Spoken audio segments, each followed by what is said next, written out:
Hello students, in this video I will explain you how we can design predictive parsing table. So predictive parsing table किस तरीके से design की जाती है, किन ग्रामर्स के लिए predictive parsing table डिज़ाइन होती है and how we can design predictive parsing table, we'll discuss each and everything. So consider a grammar, supposed to be we have a grammar that is S tends to CC, C tends to EC oblique D, है ना, ये हमें grammar दी हुई है and we need to design predictive parsing table for this particular grammar. इस grammar के लिए हमें प्रेडिक्टिव पार्सिंग टेबल बनाना है, ठीक है. So you should remember one point, whenever we need to design a predictive parsing table, first of all we need to calculate first and follow of variables. तो variable का first and follow calculate हम लोग करते हैं. Predictive parsing table जो होते हैं basically उसमें कंटेंट क्या होता है, तो वी कैन से दैट कि that is just a table and this table is used to identify that कि a particular string is pass by a grammar और not.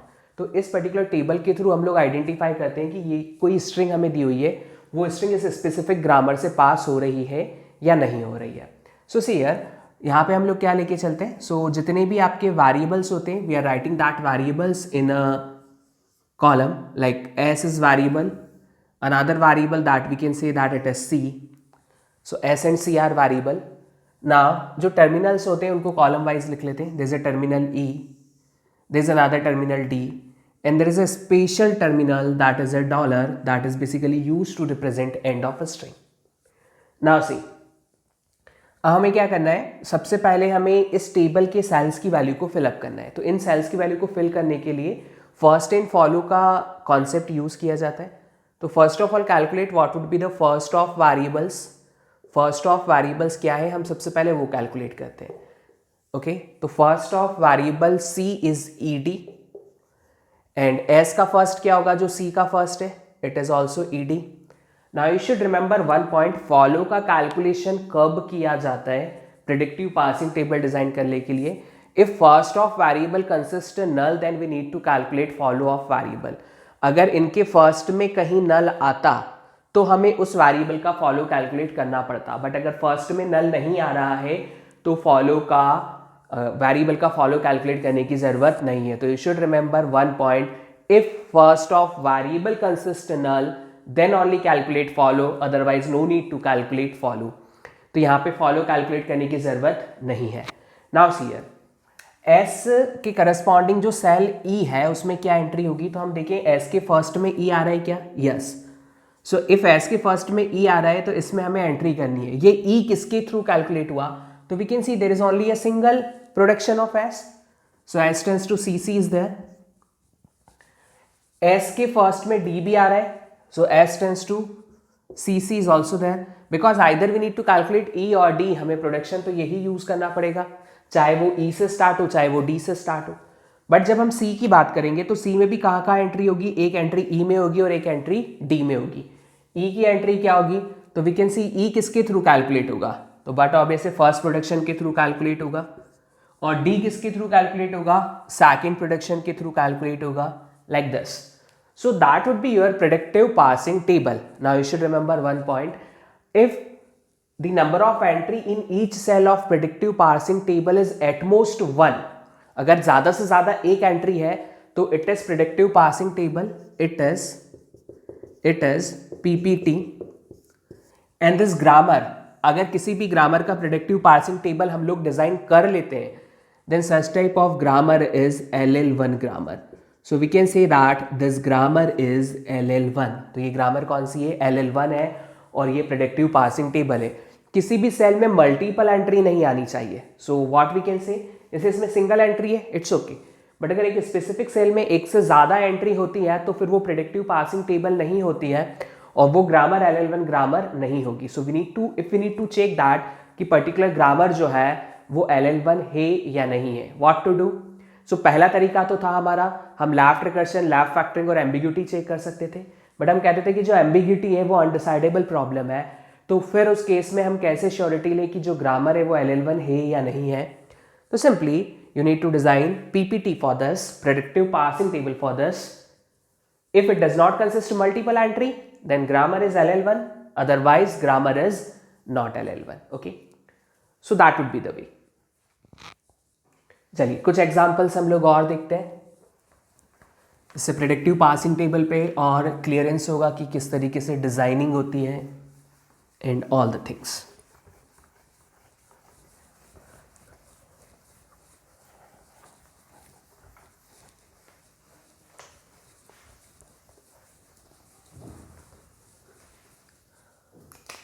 Last here, there is a grammar S tends to AB, A tends to AA null, B tends to BB,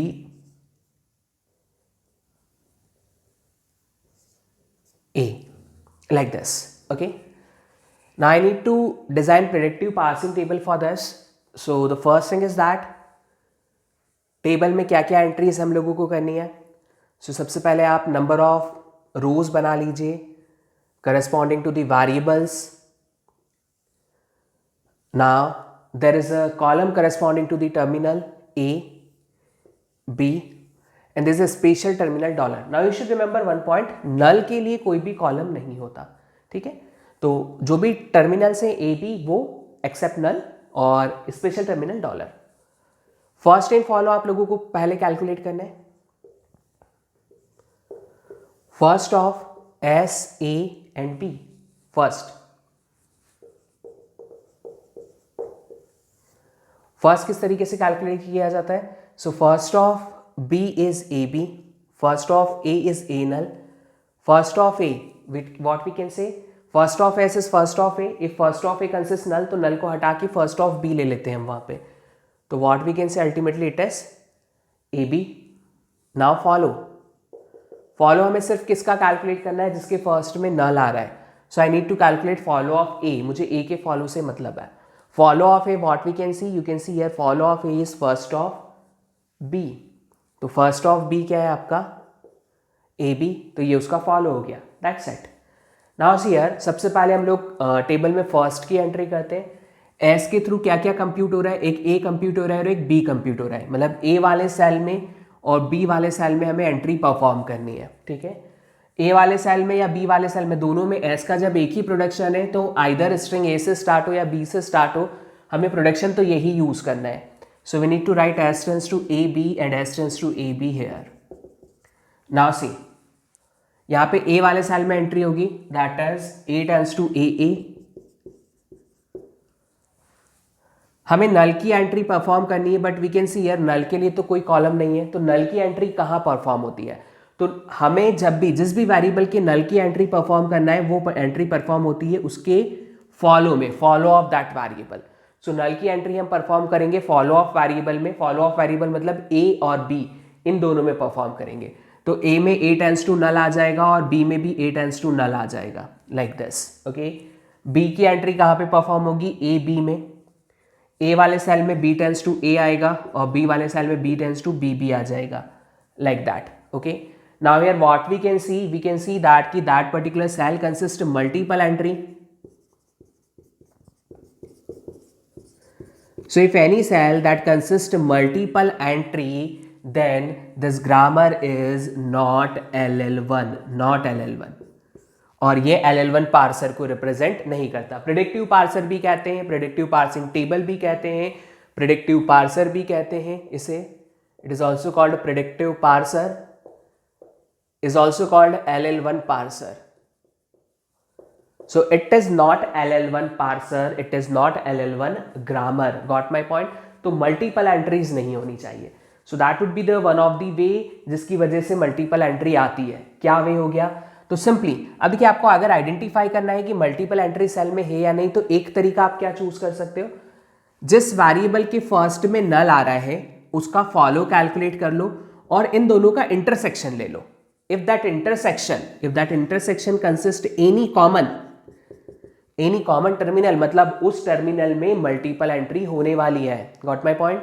तो ये shortcut में आप बिना table design करें यहीं से भी देख सकते हैं कि जिस भी वेरिएबल के फर्स्ट में नल आया उसका फॉलो कैलकुलेट किया, और अगर उसके फर्स्ट और फॉलो दोनों में सेम टर्मिनल आ गया मतलब इंटरसेक्शन फाई नहीं होगा. If intersection is not phi, that means your table is not predictive parsing table and your grammar is not LL1. Got my point. Now C,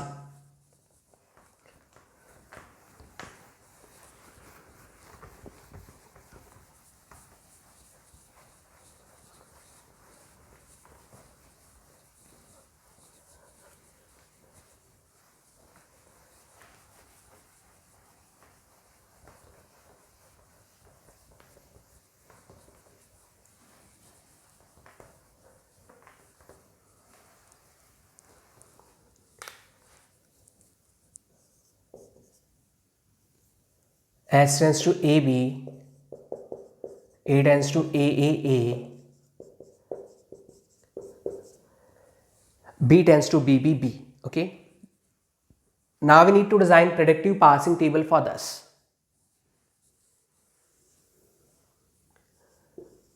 So variables are SAB,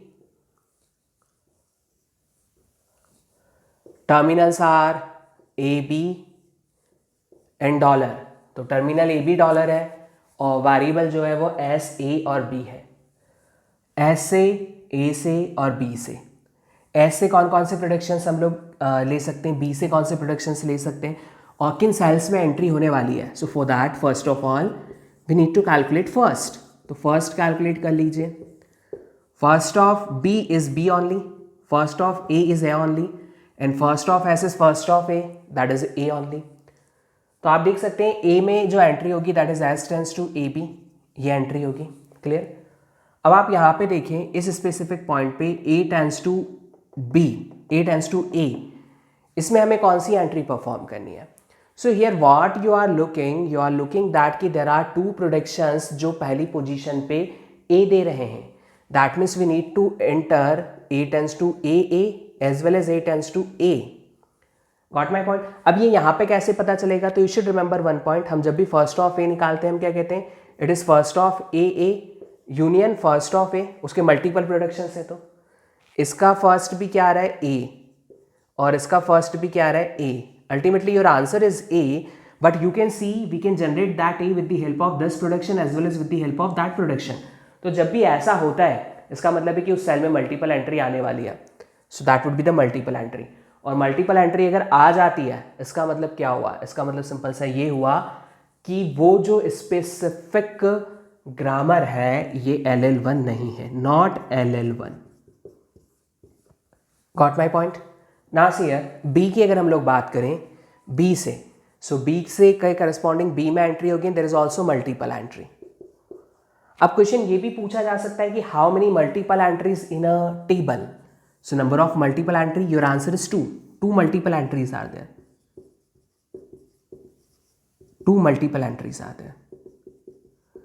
जितने भी blank cells होते हैं they are called error entry. तो blank cells के लिए अगर पूछा जाए या पूछा जाता है कि how many error entries in a particular table, so simply you need to count number of blank cells. Multiple entries are not error entry, you should remember that point. Multiple entry का सिर्फ मतलब ये हुआ कि उस specific terminal को generate करने के लिए आपके पास एक से ज्यादा प्रोडक्शंस हैं. ठीक है, it is not a error.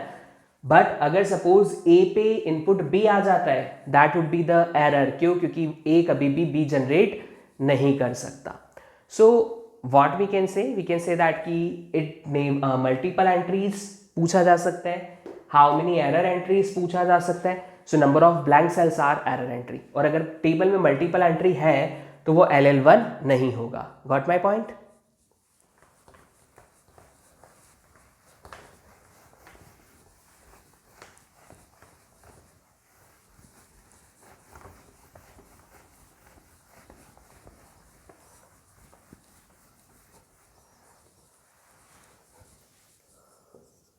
Now S tends to AB, A tends to AAB, B tends to BBD, like this.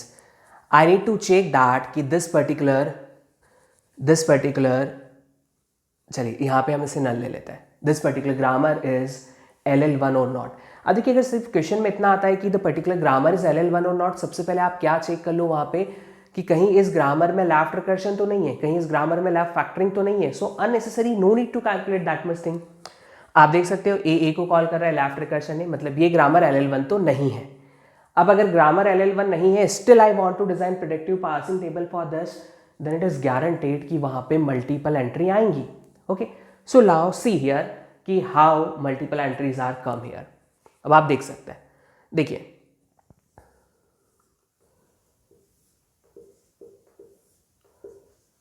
B का फर्स्ट B नल, जिसके फर्स्ट में नल है we need to calculate follow of that. So follow of B you can see it is follow of S, क्योंकि B के बाद कुछ नहीं है.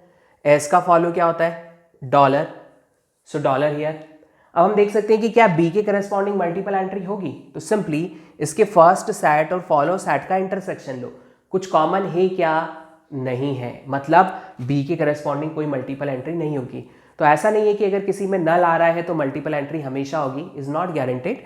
अगर कॉमन है तो होगी। चलिए, अब एस का फर्स्ट अगर हम देखें तो that is first of A. First of A क्या कह सकते हैं हम? बी। अब आप बी तो कह रहे हो, अब आप यहां पे देख रहे हो देयर इज अ रिकर्शन, तो ये ए जब भी एंड होगा ये किससे एंड होगा? बी से ही एंड होगा। Got my point? चलिए, first of S is also B. Now see, there is a predictive parsing table S A B A B dollar. Now you can see here first of S is B, so S tends to AB हमने यहाँ पे लिख दिया। First of A, you can see first of A is B, but here you should remember a point, ये B से तो calculate हो रहा है, लेकिन जो पहला प्रोडक्शन है ना ये भी पहली पोजीशन पे B ही देगा। क्यों? क्योंकि जब भी ये वेरिएबल A टर्मिनेट होगा वो B से ही टर्मिनेट होगा, तो हमें यहाँ पे मल्टीपल एंट्री करनी पड़ेगी। कहने का मतलब है कि जब हम निकालते हैं फर्स्ट, तो यहाँ हम क्या लिखते हैं? It is first of A union first of B, it gives B. But ये भी जो ए है ये टर्मिनेट बी से ही होगा, so it is also gives B. तो दोनों प्रोडक्शन पहली पोजीशन पे बी दे रहे हैं, मल्टीपल एंट्री आ गई आपकी। Got my point? And here it is B tends to B. Now you should remember one point, null की एंट्री करनी है, लेकिन कहाँ करेंगे? डॉलर में। तो डॉलर में नल की एंट्री कर दीजिए, B tends to null like this. Got my point? So that would be the way to design predictive parsing table corresponding to a particular grammar. अगर एक ग्रामर दी हुई है, प्रेडिक्टिव पार्सिंग टेबल हम लोग इस तरीके से डिजाइन करते हैं और हम लोग वहां पे चेक करते हैं कि वो पर्टिकुलर ग्रामर LL1 है या नहीं है। Okay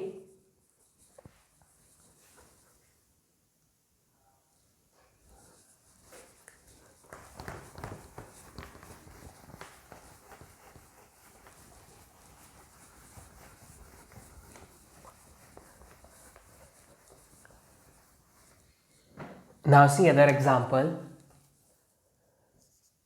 S tends to AB, A tends to AA null, B tends to BB null. Okay. Now we need to calculate predictive parsing table. Yeah, we need to design predictive parsing table for this particular grammar. So just see here. S A B. अब आप यहां पे देखिए terminals जो है वो A B and this special terminal dollar, ये हमने ले लिया। Now I need to calculate first and follow for this. So S A and B, firstly आप फर्स्ट कैलकुलेट कर लीजिए। So it is B null, it is A null. First of S is first of A, it consists null. To remove that null, we need to calculate first of B. B का first calculate करना है, it is B, null, like this. Now we can see here, सभी के first में null आ रहा है तो हमें सभी का follow calculate करना होगा. So just calculate follow of variable, okay? Follow of variable. तो follow of variable निकालने के लिए follow of S is dollar. Follow of A is first of B, so it is B. और if first of B consists null, तो जो S का follow है वो B का follow हो जाएगा, so there is a dollar and follow of B is only dollar. Now you can see here, अगर आपको यहीं से चेक करना है कि जो स्पेसिफिक आपकी ग्रामर है वो, ये जो स्पेसिफिक ग्रामर है ये LL1 है या नहीं, तो पहला चेक आप क्या लगा सकते थे यहाँ पे? So when we are saying that कि इन दोनों का इंटरसेक्शन ले तो कोई कॉमन टर्म आना चाहिए, नहीं आ रही है। So that means it is not, what we can say, it is not contained any common terminal between first and follow. So ये चेक के थ्रू हम क्या कह सकते हैं, इसमें कोई भी मल्टीपल एंट्री नहीं होगी, और मल्टीपल एंट्री नहीं होगी तो ये जो ग्रामर है ये LL1 है, it is LL1, है ना। नाउ सी एंट्रीज हम लोग देख लेते हैं। तो एस के फर्स्ट में एंट्री होगी ए और बी में, so it is S tends to A B, S tends to A B. A में एंट्री होगी सिर्फ ए में और बी में एंट्री होगी सिर्फ बी में। Now we need to perform entry for null, null की एंट्री हमें परफॉर्म करनी है। तो you can see here null की एंट्री एस के लिए कहाँ पे परफॉर्म हो रही है, सिर्फ डॉलर में, so ultimately S tends to A B ही हमें लिखना है। ए में कहाँ पे परफॉर्म हो रही है, बी और डॉलर में, तो बी में ए टेंस टू नल लिखेंगे और डॉलर में भी ए टेंस टू नल लिखेंगे। देखिए यहाँ पे S tends to A B क्यों लिखा सर, इसलिए लिखा क्योंकि जो ए और बी है अल्टीमेटली नल भी इसी से जनरेट होगा, ए भी इसी से जनरेट होगा, बी भी इसी से जनरेट होगा। Got my point. अब यहां नल की एंट्री परफॉर्म करनी है, कहां पे परफॉर्म करेंगे, फॉलो में, so B tends to null is here like that. अब देखिए अगर हमें चेक करना है कि एक पर्टिकुलर स्ट्रिंग को प्रिडिक्टिव पार्सिंग टेबल से पास कैसे करते हैं, how we can pass a particular string with the help of predictive parsing table. चलिए एक स्ट्रिंग ले लेता हूं मैं, like my string is AABB, okay, and end of string के लिए मैंने यहाँ पे डॉलर यूज कर लिया। Got my point. Now C predictive parsing क्या कहता है, हमें क्या करना है, हम टॉप टू डाउन पार्सिंग करते हैं, टॉप टू डाउन करते हैं, और जो इनपुट है वो लेफ्ट टू राइट स्कैन करते हैं। और हम कह सकते हैं कि टॉप टू डाउन पार्सिंग में लेफ्ट टू राइट स्कैनिंग होता है और LMD left most derivation use किया जाता है। चलिए तो ये टेबल आपको बताएगा कि पार्स ट्री आपका किस तरीके से बनेगा। Start with the starting symbol, ठीक है। इनपुट आपका लेफ्ट टू राइट स्कैन करना है, तो इनपुट है आपका ए, एस पे ए आता है, देन व्हाट टू डू ये टेबल कहेगा। एस पे ए आता है तो आपको S tends to A B production ले लेना है। चलिए आपने production S tends to A B ले लिया। नाउ लेफ्ट मोस्ट डेरिवेशन है, मतलब अगला जो वेरिएबल होगा वो कौन सा होगा, ए, लेफ्ट मोस्ट वेरिएबल ए। इनपुट अभी भी ए ही रहेगा, क्यों, जब तक स्मॉल है, जब तक टर्मिनल जनरेट नहीं होता तब तक इनपुट वही रहता है। तो ए पे ए आता है, then what to do, so you can see A पे ए आता है तो ए हमें देना है। Now you can see here there is a matching, A matched, तो इनपुट आगे बढ़ जाएगा और now variable is A, so A पे ए आता है, then what to do, leftmost derivation and left to right scanning. So you can see here again we need to apply the same production। चलिए same production हमें apply करना है, ए। Now you can see ए का ए से matching हो गया, that's it, input cursor आगे बढ़ा दिया ए। अब जब ए पे इनपुट बी आता है देन व्हाट टू डू, ए पे बी आता है तो ए टेंस टू नल कर दो, इसको नल कर दिया। Got my point. Now B पे बी आता है, क्योंकि इसको हमें आगे नहीं बढ़ाना है, कब तक, जब तक कि बी नहीं मिल जाता, जब तक स्ट्रिंग मैचिंग नहीं हो जाती। तो बी पे बी आता है, बी पे बी आता है, then what to do, we need to apply that production, B से B match, yes sir it is matched, so input cursor को आगे बढ़ा दो, बी पे बी आता है, then what to do, again it is B हमने कर दिया। Got my point. Now see this B, इस बी पे अब आपको क्या मिल रहा है, नेक्स्ट इनपुट कर्सर, ये तो मैचिंग हो गई, B dollar you need to apply null. अब सारे आपके वेरिएबल्स भी खत्म हो गए और आपकी पार्स ट्री जनरेट हो गई। क्लियर है? So that would be the way to generate parse tree with the help of predictive parsing table. Clear है? तो इस तरीके से पीपीटी के हेल्प से आप लोग क्या कर सकते हो, एक पार्स ट्री को जनरेट कर सकते हो। ओके